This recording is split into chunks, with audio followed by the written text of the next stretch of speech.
ओम गणेशाय नमः। ओम नमः शिवाय। मैं निखिल ज्योतिषाचार्य आप सभी का मेरे चैनल पे पुनः स्वागत करता हूँ। आशा करता हूँ आप सभी स्वस्थ होंगे। महादेव की कृपा आप सभी पर सदैव बनी रहे। ये वीडियो कन्या यानी कि वर्गों के लिए बहुत महत्वपूर्ण है, क्योंकि ये वीडियो है आने वाले हफ्ते के साप्ताहिक राशिफल के बारे में। कैसा रहेगा कन्या के लिए आने वाला सप्ताह।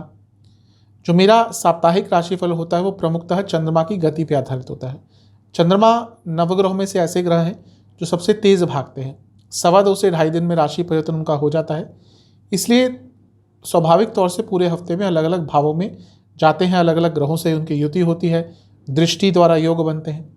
इन सब चीज़ों का आपके जीवन पर क्या प्रभाव रह सकता है, यही आधार होता है मेरे साप्ताहिक राशिफल का। लग्न राशि या चंद्र राशि से अलग अलग राशिफल नहीं बन सकते, ये आपके ऊपर है, आप कहाँ से ऑब्जर्व करना चाहते हैं। इन शॉर्ट, यदि आपकी लग्न राशि या चंद्र राशि कन्या है, दोनों ही गाइडेंस के लिए इस राशिफल को देख सकते हैं। तो शुरुआत करते हैं इस महत्वपूर्ण वीडियो का, जो कि है कन्या के लिए। 7 अगस्त सुबह के करीबन 1 बजे चंद्रमा आ जाएंगे आपके छठे भाव में, यानी कि मेष राशि में, और 9 अगस्त सुबह के 7 बजे तक उनका गोचर यहीं पर रहेगा। चंद्रमा का 8वें घर में आना अच्छा नहीं होता। आपके लिए लाभ स्थान के स्वामी हैं, 8वें में आ रहे हैं। अचानक से धन लाभ हो सकता है, अचानक से लाभ की प्राप्ति हो सकती है, उसमें कोई दो राय नहीं है। लेकिन चंद्रमा का अपने आप में, क्योंकि वो मन के कारक होते हैं, सौम्य ग्रह होते हैं, चंचल ग्रह होते हैं, उनका अष्टम भाव में आना व्यक्ति के मानसिकता पर एक बुरा प्रभाव डाल सकता है। और वैसे भी कन्या द्विस्वभाव वाले लोग होते हैं, डिसीजन मेकिंग में प्रॉब्लम होती है। और चंद्रमा जब स्वयं अष्टम में है तो कोई बड़े निर्णय लेने ही नहीं चाहिए। तो हफ्ते के शुरुआती भाग में कोई बड़े निर्णय मत लीजिएगा, सेहत का ध्यान दीजिएगा, मानसिक सेहत का ध्यान दीजिएगा। यहाँ पर बृहस्पति के साथ है तो प्रोटेक्शन मिलेगा, लेकिन क्योंकि बृहस्पति चौथे घर के स्वामी है, घर में कलह कलेश हो सकता है। और क्योंकि बृहस्पति 7वें घर के स्वामी हैं और यहाँ पर चंद्रमा ने आके उनको एक्टिवेट कर दिया, तो कहीं ना कहीं अपने इमेज को लेकर भी कॉन्शियस रहेगा। लेकिन यदि बिजनेस करते हैं तो आपको अचानक से लाभ हो सकता है। शनिदेव की दृष्टि चंद्रमा पर विषयोग बनाती है। ये शनिदेव विपरीत राजयोग बना रहे हैं तो ये अच्छा है, लेकिन ये भी कहीं ना कहीं चंद्रमा पर जो नकारात्मक प्रभाव है वो राहु केतु का हो, 8वें घर का हो, उसको और बढ़ाएगा। तो हफ्ते का जो शुरुआती भाग है, मानसिक तौर से थोड़ी परेशानी दिख रही है।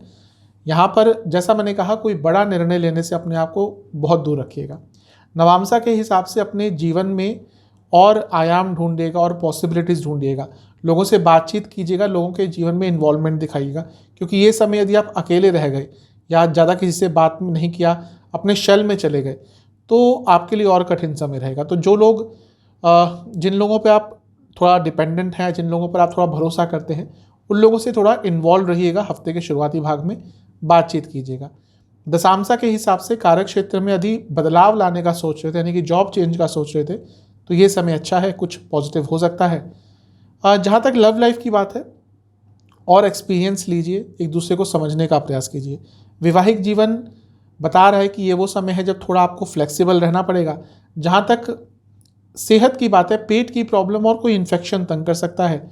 स्टूडेंट्स के लिए यही कहूँगा, गाइडेंस की आपको आवश्यकता है। ये वो टाइम है जब आपको गाइडेंस ढूंढनी पड़ेगी।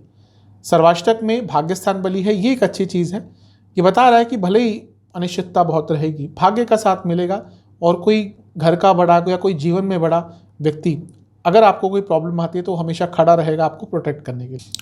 9 अगस्त सुबह के करीबन 7 बजे चंद्रमा आ जाएंगे आपके नवम भाव में, यानी कि वृषभ में, और 11 अगस्त शाम के 4 बजे तक यहीं पर रहेंगे। चंद्रमा का नवम भाव में आना अच्छा ही होता है। चंद्रमा देखिए एक ऐसे ग्रह हैं जो जिस भी भाव में जाते हैं उसको एक्टिवेट कर देते हैं। इसलिए चंद्रमा बहुत तेज़ राशि परिवर्तन करते हैं, क्योंकि जिन जिन भावों में जाते हैं उसको कहीं ना कहीं प्रभावित कर देते हैं, उसको एक्टिवेट कर देते हैं। तो जब भाग्य स्थान में आएंगे तो एक्टिवेट हो जाएगा भाग्य स्थान, तो भाग्य का साथ मिलेगा आपको। दूसरी चीज़ ये है कि यहाँ पे उच्च के हो गए हैं, एग्जॉल्टेड हो गए हैं, तो अपने आप में लक्ष्मी योग बन रहा है, क्योंकि लक्ष्मी स्थान भी है। नवम भाव भाग्य स्थान है, नवम भाव लक्ष्मी स्थान है, नवम भाव धर्म का स्थान है, कई चीज़ों का कारकत्व तो नवम भाव में है। तो यहाँ पे चंद्रमा का आना एक शुभ संकेत दे रहा है आपके लिए। जो अनिश्चितता हफ्ते के शुरुआती भाग में आई थी वो कम होगी, बल्कि ऑलमोस्ट ख़त्म ही हो जाएगी। आपके जो चंद्रमा है वो आपके लाभ स्थान के स्वामी है, तो उनका नवम भाव में होना यानी कि लाभ में वृद्धि होगी। लाभ अर्जित करने के लिए भाग्य का साथ आपको भरपूर मिलने वाला है। लग्न के स्वामी बुध से 10वें भाव में है, ये भी कहीं ना कहीं बता रहा है कि अपने रुके हुए कार्य, अपने अटके हुए कार्य पूर्ण करने के लिए समय अच्छा है। जीवन में एक संकल्प शक्ति रहेगी। स्थिर स्वभाव की राशि में रहेंगे चंद्रमा, यानी कि स्थिरता भी रहेगी सोचने के तरीके में। कुछ बड़ा करने के लिए, कुछ लॉन्ग टर्म करने के लिए ये जो समय है आपका अच्छा है, श्रेष्ठ है। तो हफ्ते के शुरुआती भाग से अगर कंपेयर किया जाए, हफ्ते का मध्य भाग आपका बहुत अच्छा दिख रहा है। नवांशा कुंडली भी कहीं ना कहीं बता रही है सक्सेसफुल टाइम है, अचीवमेंट्स का टाइम है।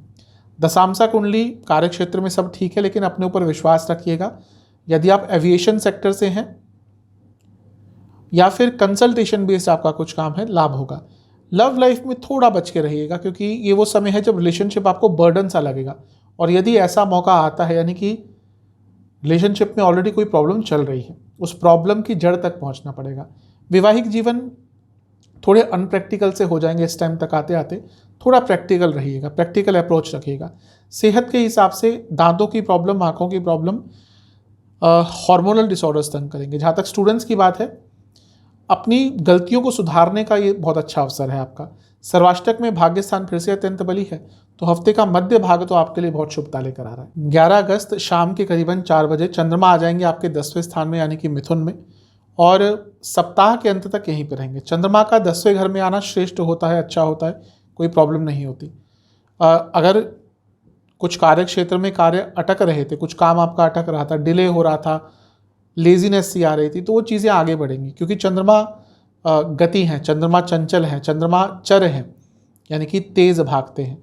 इसलिए जिस भाव में जाते हैं उसको गति प्रदान तो करते हैं, लेकिन ज्योतिष को बहुत एंगल से देखना पड़ता है।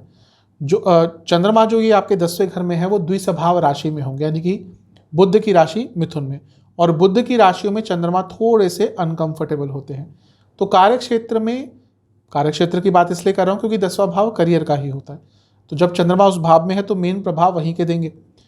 तो कार्यक्षेत्र में कुछ अनकंफर्टेबल सिचुएशन आपके लिए हो सकती है। कुछ ऐसा काम दिया जा सकता है जो शायद आपको ढंग से आए ना, या फिर आप उसमें परफॉर्म नहीं कर पाए।